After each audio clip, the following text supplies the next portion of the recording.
नमस्कार दोस्तों, स्वागत है आप सभी लोगों का बहुत बहुत आपके अपने यूट्यूब चैनल पर। और आज हम लोग डिस्कस करेंगे एक ही बहुत महत्वपूर्ण स्टोरी जो क्लास 12th के इंग्लिश पेपर में बहुत बार पूछी जाती है। आज हम लोग इसको इंग्लिश में ट्रांसलेट करते हैं आराम से समझते हुए, ठीक है।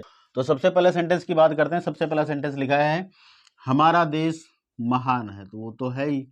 तो यहाँ पे हम लिखेंगे अवर, ये हो गया हमारा, और देश कंट्री, अवर कंट्री, हमारा देश कैसा है? महान है। महान हो गया great, our country is great. शताब्दियों तक हमारा गौरवपूर्ण इतिहास रहा है, तो यहाँ पे हमारा इतिहास सब्जेक्ट हो गया। अवर और इतिहास का माने होता है हिस्ट्री, अवर हिस्ट्री, ठीक है। Has been remained, our history has been remained. Remained का मतलब रहा है, ठीक है। कैसा रहा है? गौरवपूर्ण रहा है, तो गौरवपूर्ण की इंग्लिश हो जाएगी glorious, glorious, okay. Our history has been remained glorious, CENTURY। अब वाई हटाएंगे तो वाई की जगह पर आ जाएगा IES। Our history has been remained glorious for centuries, शताब्दियों तक हमारा इतिहास गौरवपूर्ण रहा है। फिर एक केवल पूर्व के देश ही नहीं बल्कि पश्चिम के समस्त देश, तो यहाँ पे हम लिखेंगे not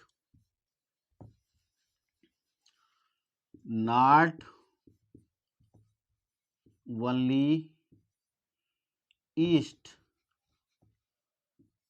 not only east but also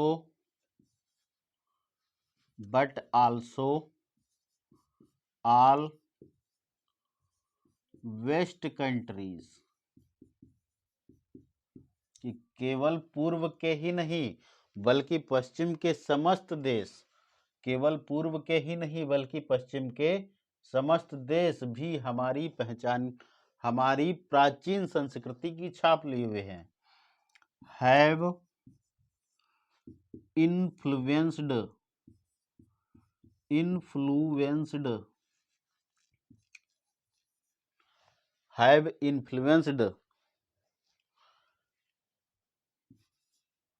by our, प्राचीन का मन होता है एंशिएंट, बाय अवर एंशिएंट संस्कृति, कल्चर, CLTURE, एंशिएंट। हमारे दर्शन और साहित्य ने पश्चिमी जीवन धारा को काफी प्रभावित किया है। तो हमारे दर्शन, हमारे अवर हो गया, दर्शन का माने होता है philosophy, our philosophy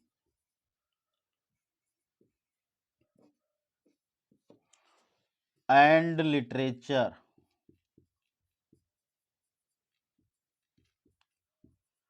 our philosophy and literature have affected, our philosophy and literature have affected on, किसको प्रभावित किया है? पश्चिमी जीवन धारा को। तो on western life line, western life line यानी पश्चिमी जीवन धारा, ओके। तो यहां तक कंप्लीट हो गया। उसके बाद है आज हम उन्नति की दौड़ में अग्रसर होने का प्रयास कर रहे हैं। तो आज, सबसे पहले आज की अंग्रेजी लिख लेते हैं टुडे, फिर हम प्रयास कर रहे हैं, तो हम के लिए आ गया वी, बहुवचन है तो बहुवचन की क्रिया लगेगी यार। प्रयास कर रहे हैं तो ट्राइंग, वी आर ट्राइंग, अग्रसर होने का प्रयास कर रहे हैं go ahead, trying to go ahead का मतलब अग्रसर होने का प्रयास कर रहे हैं। किस चीज में? किस चीज में? उन्नति की दौड़ में। तो इन द रेस, रेस का मतलब हो गया दौड़, ऑफ प्रोग्रेस, प्रोग्रेस का मतलब हो गया उन्नति। ठीक है, today we are trying to go ahead in the race of progress, आज हम उन्नति की दौड़ में अग्रसर होने का प्रयास कर रहे हैं। उसके बाद में फिर है, हमारा कर्तव्य है कि हम देश की सेवा में सब कुछ न्यौछावर कर दें। तो हमारा कर्तव्य, पहले इसकी अंग्रेजी बनाएंगे, इट इज आवर ड्यूटी, हमारा कर्तव्य है कि, दैट, ठीक है, कंजक्शन की के लिए लगा लिया हमने that, it is our duty that we sacrifice, sacrifice का मतलब होता है सब कुछ न्यौछावर कर देना, त्याग कर देना। वी सैक्रिफाइस, देश की सेवा में, in the service, in the service of country. ठीक है, it is our duty that we sacrifice in the service of country, यह हमारा कर्तव्य है कि हम अपनी देश की सेवा में सब कुछ न्यौछावर कर दें। फिर है, हमें जाति, धर्म और प्रांतीयता के भेदों को भूल जाना चाहिए। तो वी मस्ट, या आप यहां पर शुड का भी प्रयोग कर सकते हैं, वी मस्ट या शुड, क्या करना चाहिए? भूल जाना चाहिए, forget, we must forget, forget हमें भूल जाना चाहिए। क्या क्या भूलना चाहिए? जाति, कास्ट, CATE, धर्म, रिलीजन एंड प्रांतीयता एंड स्टेटिज्म। ओके, स्टेटिज्म का मतलब हो गया प्रांतीयता, और हमें जाति, धर्म और प्रांतीयता भूल जाना चाहिए, हमें यह याद रखना चाहिए। तो वी शुड या we must remember,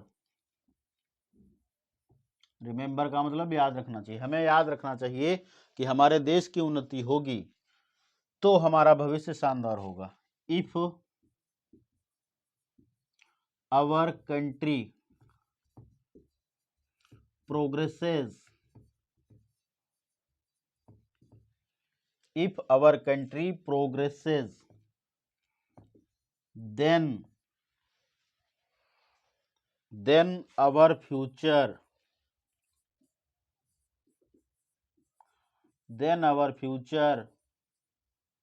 will be better, will be